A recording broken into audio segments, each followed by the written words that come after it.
The Atheist Debates Patreon Project presents a Resurrection Debate Review, Part 1, with Matt Dillahunty and Than Christopoulos. Hey everybody, hope you're doing well.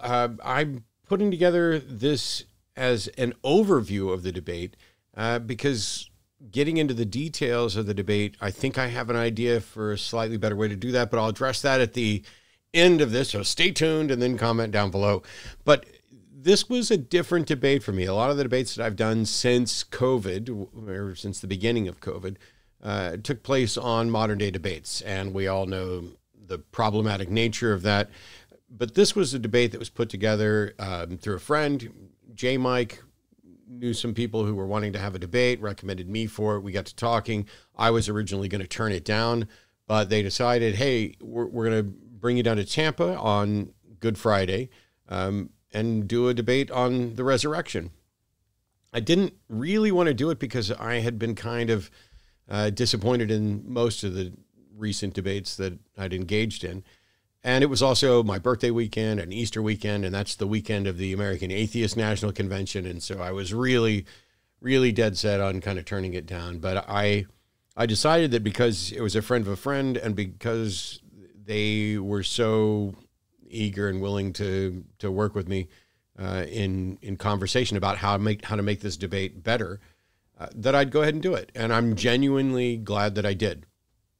The discussions, there were a couple of quick kind of phone call sort of discussions to prepare, and they wanted to do a debate on the resurrection, and specifically what we titled it and what we had discussed was that the debate would be on the resurrection is a historical event, and that Than would be defending the affirmative from a Bayesian point of view, and that all I would be expected to defend is that it probably wasn't a historical event. And so there's no expectation that he would be able to absolutely confirm it was a historical event, or that I would be able to absolutely demonstrate it wasn't, which is good because that's not the way we generally go about assessing history in the first place. We talk about the reports of events and then consider, with respect to all of the other available evidence, how accurate those reports are likely to be. So I agreed to do the debate, and I did my prep work. I got down there a day ahead of time, and so I spent a good deal of time, and I went the incredibly low-tech model for this debate. This is actually the notebook that I took with me, and I tore out all the other pages from previous debates and discussions, and so I just started jotting down my notes for the opening while I was sitting in the hotel room there. The resurrection of Jesus, is it an actual historical event? And I added in a little note because the pastor made a joke about having a prayer beforehand, and he did a prayer beforehand, and I added a joke about being able to see whose eyes were still open. So it helps me to see who's there is potentially on my side. I'll go over kind of what my thoughts were. I'm going to touch on Than's opening statement, which was kind of a Bayesian analysis. It's not like there were any calculations or any, hard numbers assigned to probabilities. It was just an assessment from a sort of seat of your pants kind of Bayesian evaluation. And his case was generally that the probability that the resurrection is a historical event is higher than it is for competing theories. Now, there's a number of problems just right there in that initial kind of opening position, because the questions that start coming in are, okay, which competing theories are we talking about here? And how do you know that you've listed all of the candidate explanations for why we have this story or why the story is the way it is, and determined which of the candidate explanations is then more probable? Because if you have the most probable of all the least probable things and you left out the thing that's the actual correct explanation, that's a problem. But also, if the correct explanation is less probable than one of the candidate explanations, it gets discarded in the mess. And so we're not in any position here to really kind of get to truth. His point, he divided up into 4 points, and basically his point 2 was, if I understood it correctly, is that the prior probability of a resurrection is not too low. Essentially, this to me reads as, it is not necessarily impossible for a resurrection to occur, not incur. And that's an issue, because if it is in fact impossible, then the probability is 0. But we don't want to ever set a probability of 0 when we're evaluating things. I wouldn't expect him to do that. I wouldn't expect anybody to do that. As a matter of fact, generally we would view it as a mistake that you are now closed to the possibility of the event. And since we can't demonstrate that a resurrection is possible until we have a resurrection, and we can't demonstrate that a resurrection is impossible, this is why things end up getting talked about with regard to their logical possibility, because logically everything is possible unless there is a contradictory, defeater for it. And it's why I don't really care about logical possibility. And I talked about this a little bit on the day. The notion that something is logically possible is wholly unimpressive. It just means you don't have a logically contradictory position. The only thing we should really care about is the empirical possibility of, given all that we know, does this seem to be possible in reality? And generally, given what we know, the description of the resurrection does not seem to be possible in reality. There aren't other examples of a resurrection with those sorts of details actually happening. You can't go to, hey, I had a heart attack and they resuscitated me. I was dead and I came back from the dead, because nobody considers that a miracle. Well, all right, somebody probably considers it a miracle, but it's not a miracle, and it's not in the same category as what's proposed for Jesus. So you can't consider those two and say, maybe this was just a more complicated scientific resuscitation, because first of all, that completely undermines the point of having the resurrection in the first place. And second of all, not only does it fit in, it puts it in a completely different category. The two aren't comparable. So if we're going to go around figuring out what's the likelihood that the claims of Jesus' resurrection from the dead are accurate, then we have to consider a number of factors. I'll get into what I talked about in my opening in just a minute. His point 3 was that the New Testament is historically reliable and contains eyewitness accounts. Now, I dispute and reject the notion that it necessarily or even likely contains eyewitness accounts in the form of the Gospels. The Gospels are anonymous. We don't have the originals. There are good indications that they were copying and relying on other sources, which kind of butts heads with the notion that these were eyewitnesses. If I witnessed something, I wouldn't need to go to somebody else's details of that event in order to, pull things back, unless my memory is just really bad. But then all of a sudden you've got an unreliable narrator problem. So point 2 was essentially, it's not necessarily impossible that there's a resurrection. And point 3 was the New Testament is historically reliable. And point 4 was the combination of these things seems to make it favorable that the resurrection was a historical event. That's at least my understanding of what came up in points 2, 3, and 4 for him. The problem with the claim that the New Testament is historically reliable and contains eyewitness accounts, in addition to my rejection of the eyewitness accounts, is that the New Testament is reliable on facts and details that are mundane that we can verify, and it is unreliable in other areas. For example, we don't have a way to verify the proposed genealogies, and they differ. There is no good reconciliation of the different Easter morning accounts. Who was at the tomb? What did they find at the tomb? Was there somebody? Was the stone already rolled away? Was this and that? There are differences and discrepancies between those accounts. There are questions about the census of Quirinius that led them to supposedly do this weird trip to Bethlehem to register. The details that we're able to confirm, which is not very many, are reliable, but these are the mundane things. These are the things that if you pull up a Spider-Man comic, they're going to be accurate things about New York or accurate things about, the world in the time that these things are supposed to take place. And then there will be the fantasy elements. Now, I'm not at all saying that the New Testament Gospels are the rough equivalent of Spider-Man comic books. What I'm saying is, if you have a Spider-Man comic book that is accurate on the mundane details, but is an invented fiction for the rest, and two other stories, both of which appear to be accurate on the mundane details, but we aren't able to verify the accuracy of those others, it's possible that they could be closer to a fanciful comic book or an exaggeration, or they could be accurate, but you don't just get to say that they're accurate. The fact that the New Testament might get some place names right, or you look at the things that Than was listing, he was listing that it got the names right, or that the names were consistent with people of that time.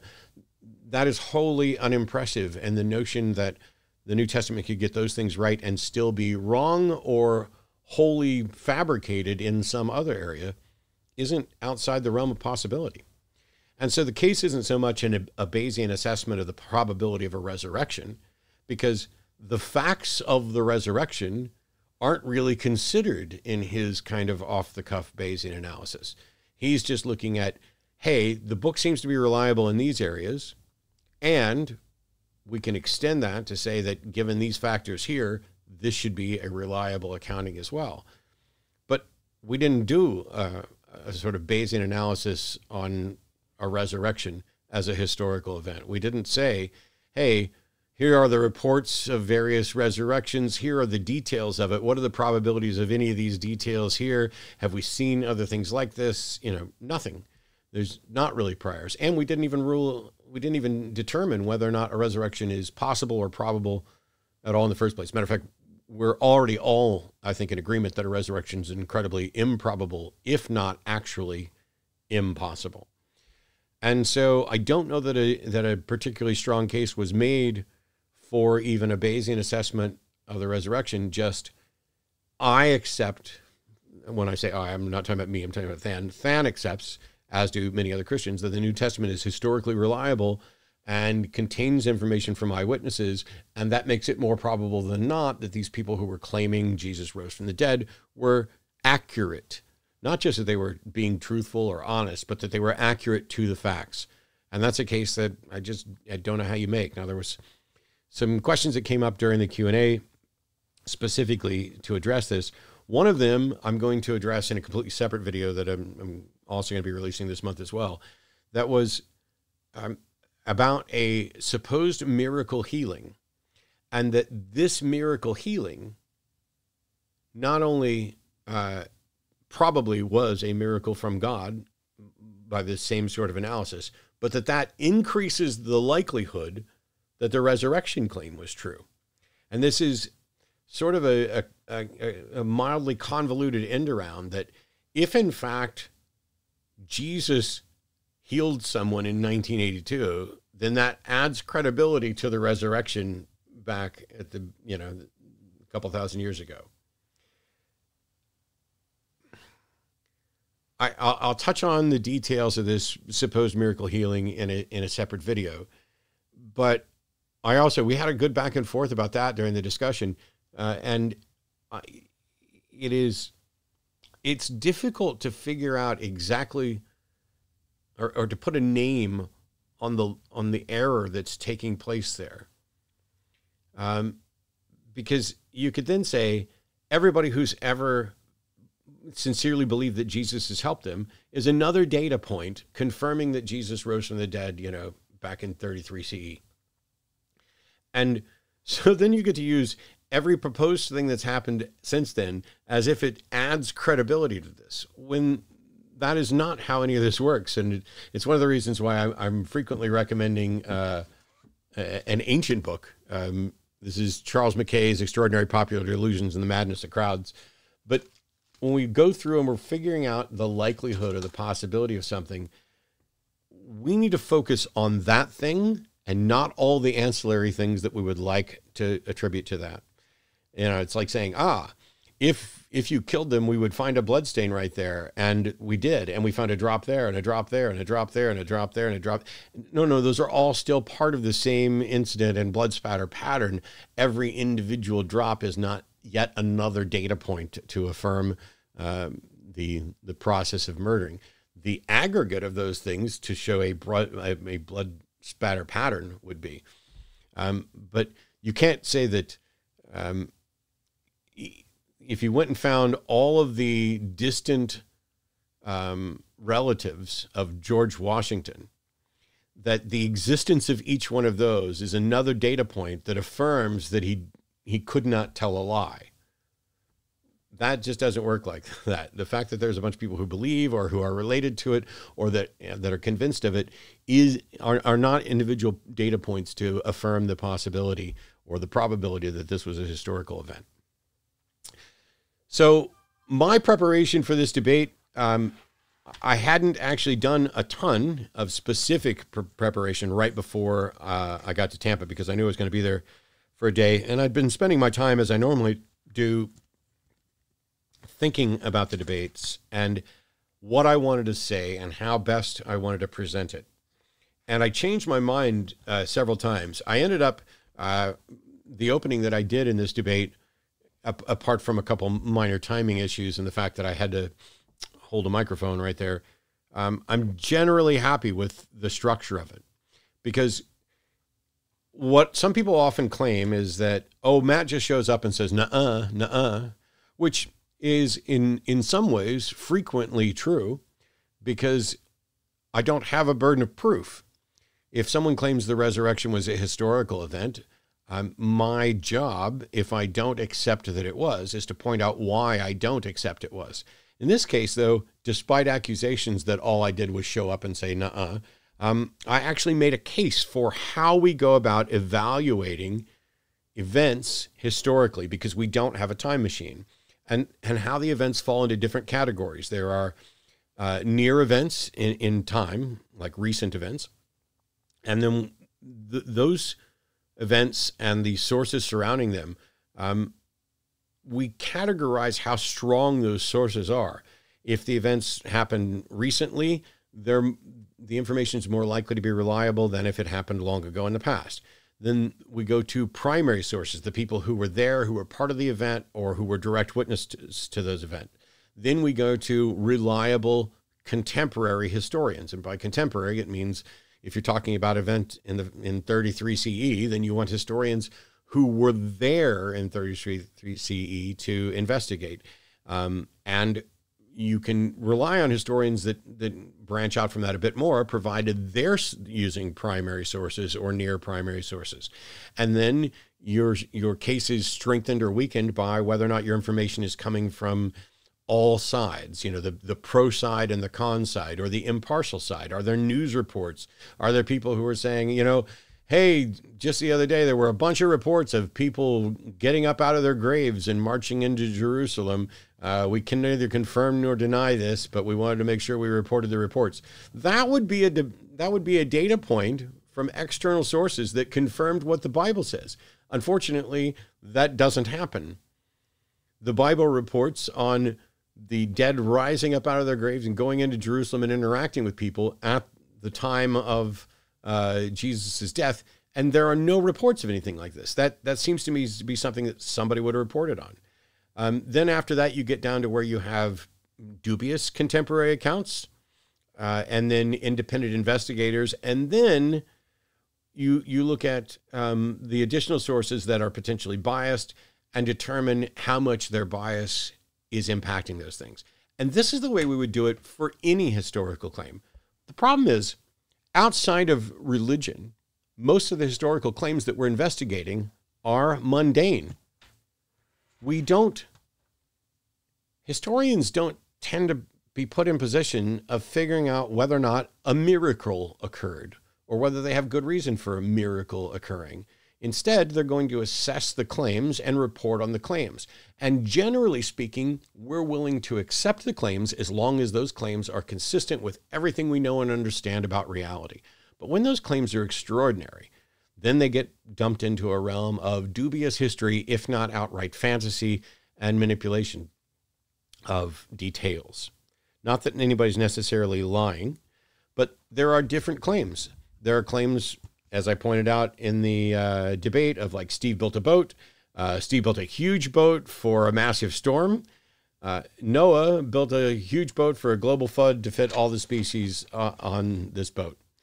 Those are different claims. They're becoming increasingly extraordinary. And I went through the details of how we compare the claims and the evidence, the specific evidence for those claims, with the evidence and understanding we have about the world around us.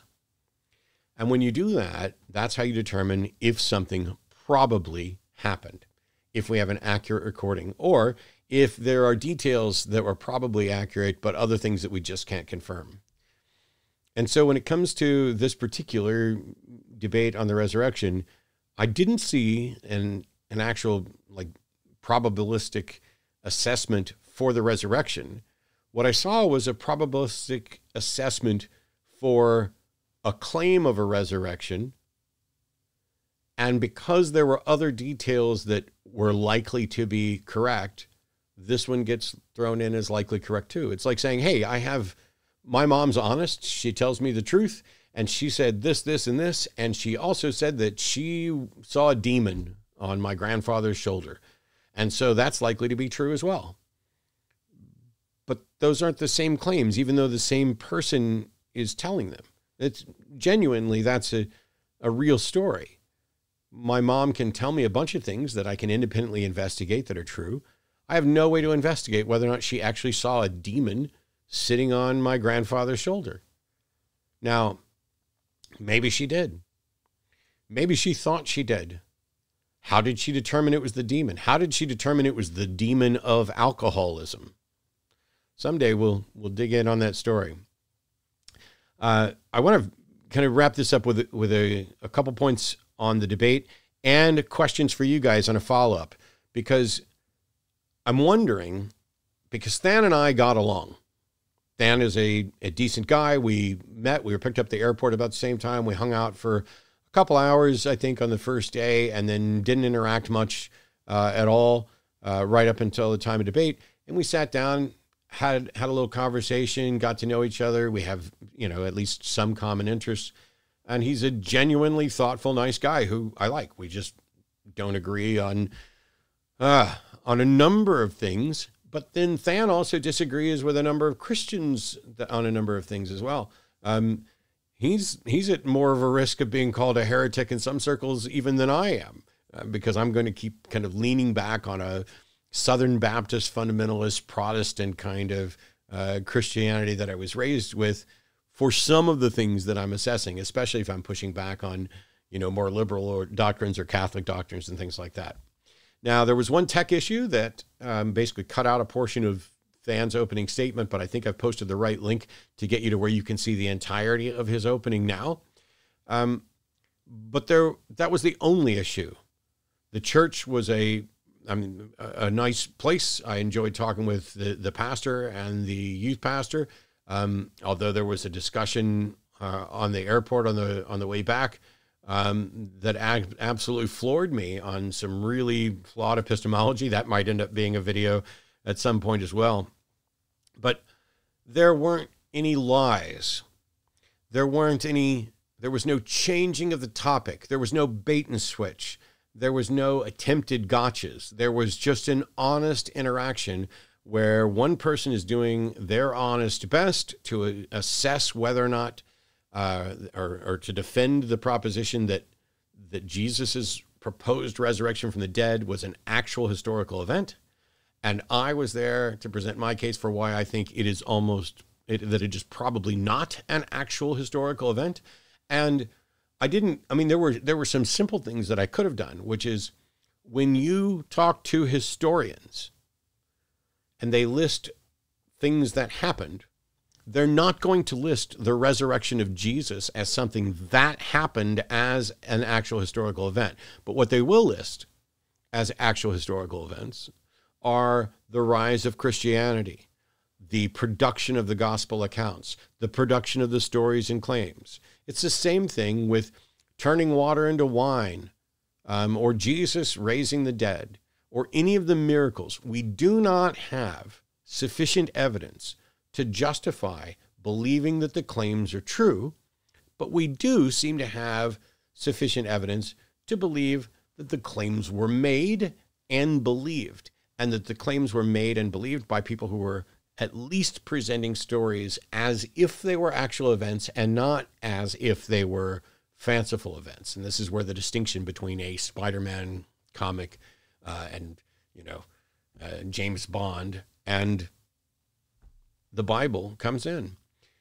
The problem is that presenting it as a historical event doesn't mean it is. And getting a bunch of other mundane details right doesn't mean that you're also right on that. The question I have is, I'd like to potentially do a sit down with Than, having both of us go through his opening in, let's say, one video with us both kind of bouncing ideas off of each other and asking questions and answering them. And then both of us together again in a separate video going through my opening to have discussion and bounce ideas off of it. I don't think we need to go back through the Q&A, but there might be something that if you think, based on viewing the debate and the fact that Than and I get along, that sort of detailed debate review is something you might benefit from, something you might like seeing, then I am all in favor of doing it. It may be a colossal mistake, but I think that there's a lot of individuals who are viewing these debates as if they're like WWE events and this is how we ended up creating End Boss, because people kept treating it as like, oh, you've got to get Matt, instead of you've got to be the best defender of Christianity that you can be. It's always get Matt. I think that there's possibly, it would obviously there'd be longer discussions, but I think there's some possible really good benefit there to see two people reviewing a discussion and a debate that they had without the guidelines of a moderator, an audience, and time limits to say, yeah, I understood what you said there. I'm just not going to agree, but I have questions about this. And what does this lead to? If your epistemology is consistent, what other claims are you likely to have to believe? And if there's a problem with my way of assessing history, my goal is to make sure that I'm not believing things that didn't actually happen, that I don't ever claim something is historical if in fact it's not, if it's fanciful. And whose version of epistemology leads to the more accurate model of history, which I get it. Neither Than nor myself are historians. And I can just say that, when I go to historians, they don't list the resurrection as a historical event, no matter how much Christians would like to claim that it is. So on that front, there were no lies. There were no changed topics. There were no attempted gotchas. There was genuine thought and discussion, and two people who didn't despise each other and weren't out to destroy each other. Just a genuine treatment of, was this resurrection an actual historical event? And I'd love to do more of those. I will probably have more discussions with Than, possibly even have more debates with Than. But if you think it would be a good idea to Than, me, debate playing right here, going through maybe at 1.5 speed or whatever, to actually assess and have back and forth of, oh, when you said this, I thought that. And I think that might be fun. But you guys give your comments down below if you think that that's beneficial, and I will pay special credence to all of the patrons that are supporting me at patreon.com/atheistdebates, where you can go to add your support for videos like this as I continue to do more. Thanks, everybody. We'll see you next time. Bye-bye.